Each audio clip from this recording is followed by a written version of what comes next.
And now the Central Bank of Nigeria has issued guidelines for improved cybersecurity in Nigeria financial sector, especially among other financial institutions, OFIs. The circular to that effect, which was issued by the Director of Other Financial Institutions Supervision Department, Nkiru Asiegbo, on Wednesday, said January 1, 2023, for compliance by all affected institutions. The circular is coming days after MTN Nigeria's Payment Service Bank memos claimed it had been defrauded over 22 billion naira in a filing against 18 commercial banks after just 1 month in operation. The memo PSB claims the funds were transferred in error to about 8,000 accounts maintained by the 18 banks' customers. To address these issues, as the MTN CBN said, as a result of recent increase in the number and sophistication of cybersecurity threats against financial institutions and other financial institutions, it has become mandatory for institutions to strengthen their cyber defenses if they are to remain safe and sound. All right, for further analysis of these guidelines, Mr. Femi Olukotu is the CEO of Brook Heritage Capital Limited, joins us via the telephone. Thank you, Mr. Olukotu, for joining us. Yeah, thank you for having me. Yeah. Take a look at, the payment service banks. Let's begin with assessment. Before MTN got its own license, of course, there are other telecom, companies who have been in operation for some time now. Let's look at that particular initiative. Will I say service, payment service bank, of course. So what's the level of success recorded so far, in your own opinion? Well, the payment service bank, it's been quite a form of a new chapter in the financial sector, especially since CBN got to license about 4 of them. Only master, export to Excel, whatever, for the service banks, So I think Excel. So, and these are service banks that are majorly to actually get payment services into the rural areas. So anywhere you have the telecommunication network, you can actually operate you can actually obtain banking services. So it has actually been a disruption in the financial and banking system since they came in, really a positive disruption, if I can add that. So it's been a very good development, and which has actually been felt in the reach of financial service to the rural areas. But let's look at these guidelines that the CBN has issued, which of course covers a whole lot. Of course, the regulators stress that there must be safe and soundness of these some of these telecom companies in this service who should be able to provide security. So what does this mean, and how significantly would this make a change, especially with some of issue of insecurity that we've recorded so far in the space? Well, the circular is actually a serious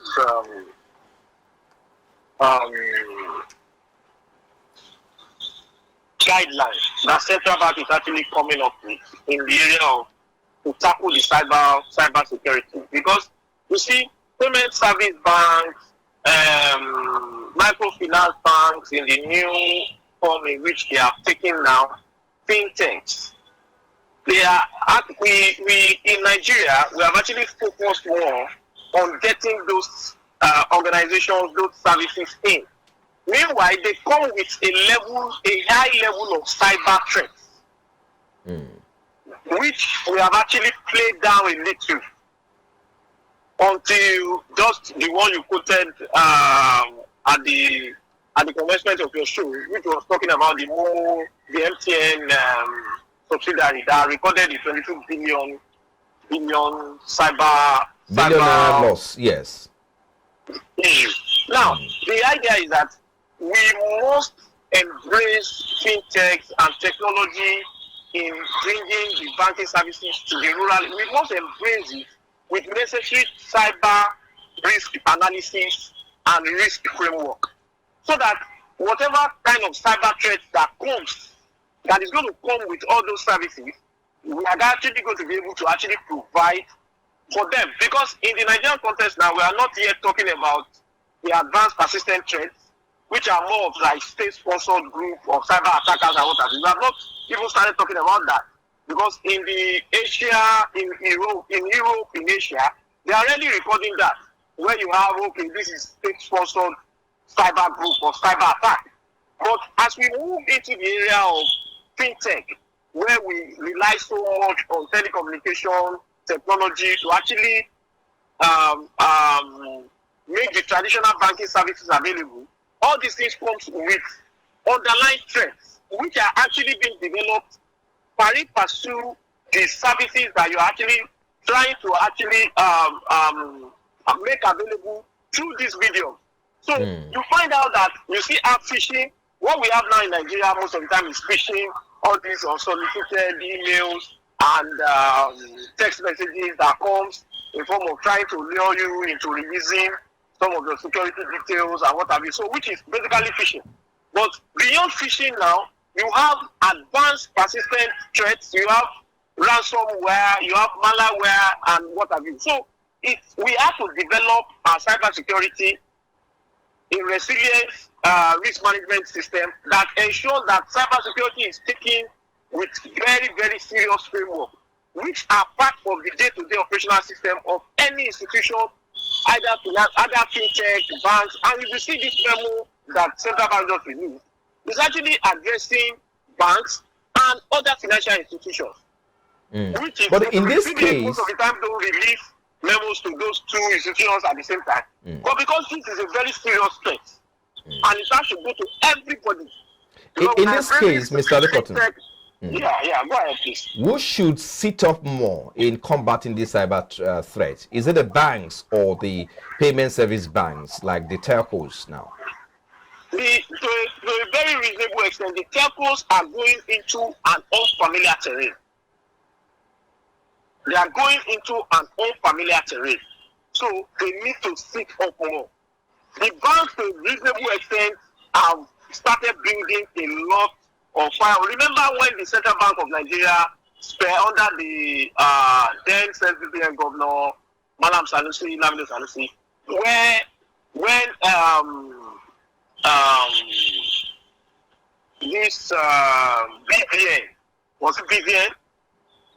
Yes. I think it's BVN was introduced. So these are security, second level security systems that have been put in place to ensure that the banks can have like a ring fencing system. Such that, so the banks in themselves, the traditional banks, have actually built their cyber security to a very reasonable extent. And the telcos has to catch up. So it is not just the juicy cherry that is in the fintech service that the telco should be concentrating on now.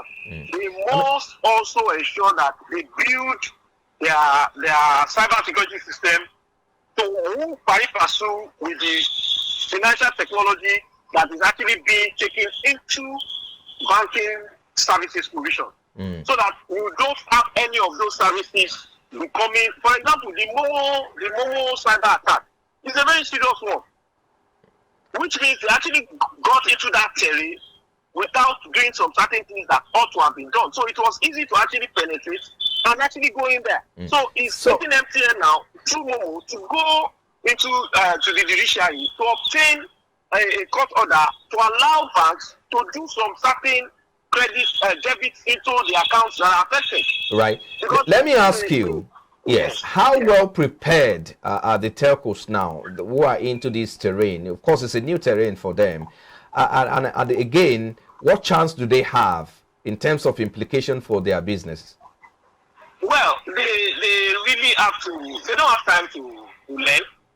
So, but I would just say that they should not just concentrate on the juicy part of this new frontier.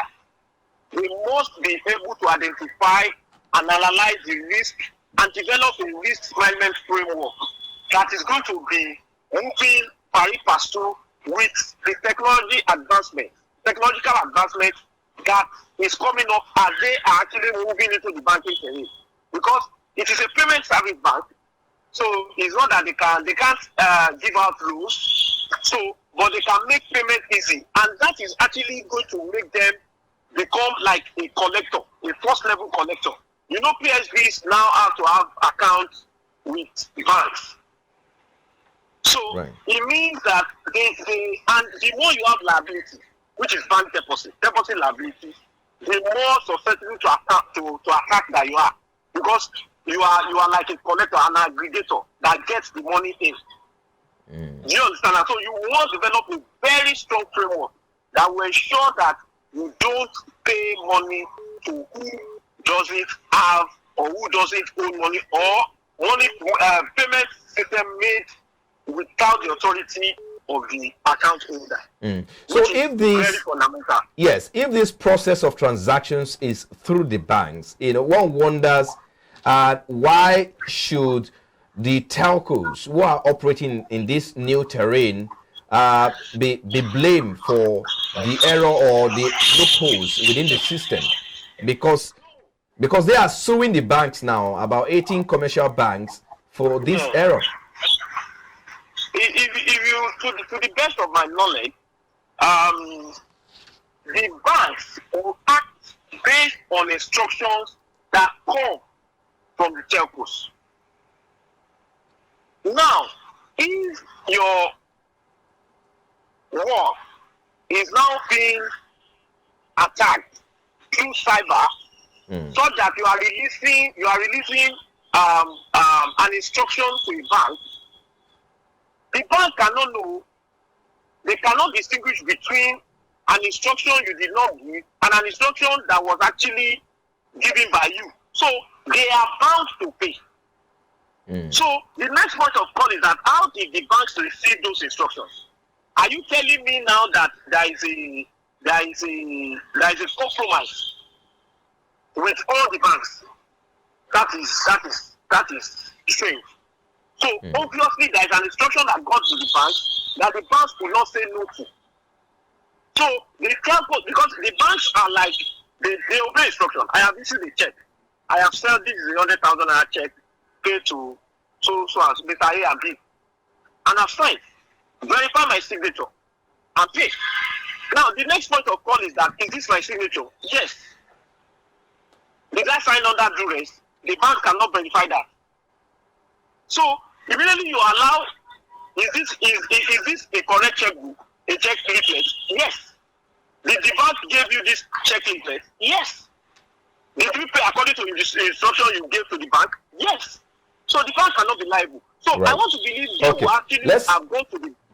Okay. Yeah. Let's wrap it up with this. I mean, the effective date for full compliance, of course, it's January 2023. How realistic is this target, and what do you think are some of the measures that should be put in place to make the date a reality? That's one. And secondly, how well prepared are we for more cyber attack in the nearest future? Because this is a new terrain. Yeah, it is a new terrain, and let me take it from the last question. It is a new terrain, and the only thing that is constant is change. So we must continue to respond to this very seriously. And even the global losses from cyber attacks in 2020 was about $1 trillion. Global losses in Nigeria in the past 10 years was 5.5 trillion naira. So, and we are getting to learn every day, and we cannot afford to sleep over. So we must continue to ensure that we build in cyber security risk management into the day-to-day operations of financial technology companies, banks, and any other financial institution. It is very important that we build a resilient system. You understand? That ensure that inside our day-to-day operational movement, we ensure that we have cybersecurity build-up that is very, very, that is locally made, really, right, that can actually respond to our peculiarity as a society. So it goes beyond just copying what is operating in a particular place to Nigeria. No, you must build your own resilient cybersecurity that will ensure that customers are protected.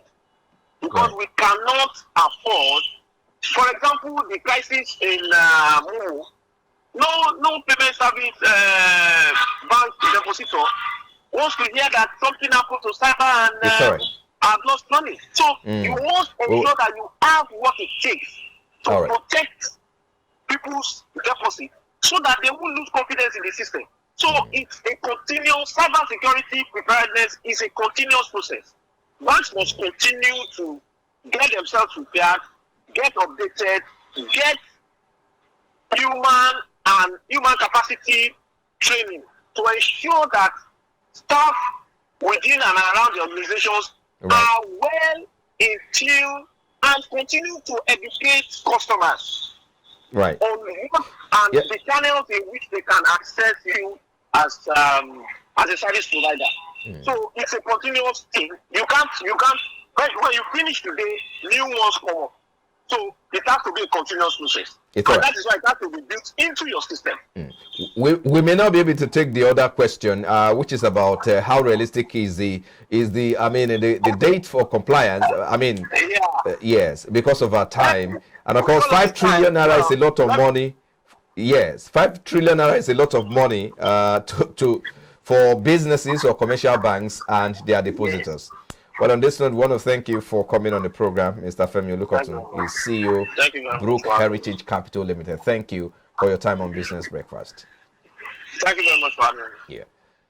Still to come after the break, Brent crude futures for September, the more actively traded contract rose by 63 cents or about 0.6% to $113.08 a barrel in early trade. Well, we'll take a moment. Be back. Please stay with us.